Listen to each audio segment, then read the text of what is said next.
اعوذ باللہ من الشیطان الرجیم بسم اللہ الرحمن الرحیم۔ میری پنجم جماعت کے بچوں، السلام علیکم ورحمۃ اللہ وبرکاتہ۔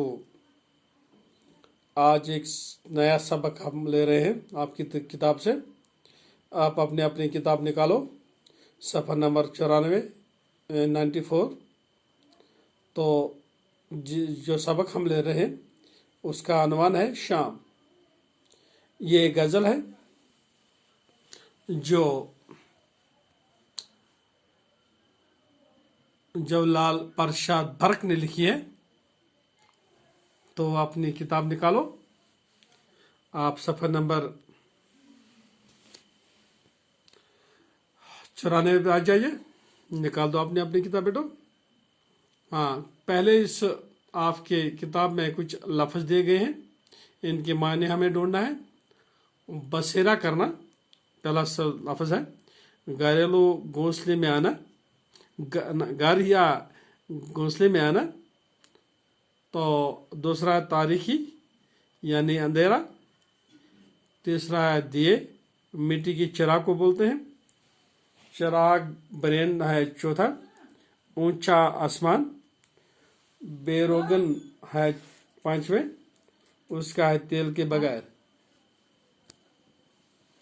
تو آج جو ہم یہ جو سبق لے رہے ہیں اس کا نام ہے شام۔ کچھ لفظ ہم نے دیے تو ان کا معنی بھی بتا دیے۔ آپ چلو چلتے ہیں، کچھ پڑھے اس میں۔ چلو ٹھیک ہے بیٹا۔ سورج ڈوبا ہوا اندھیرا، چڑیاں لینے لگے بسیرا۔ یعنی جب سورج ڈوب جاتا ہے تو اندھیرا چھا جاتا ہے۔ جو بھی پرندے ہیں، درندے ہیں، انسان ہے، حیوان ہے، تو اپنے گھر جاتے ہیں، اپنے مکان میں جاتے ہیں جہاں وہ رہتے ہیں۔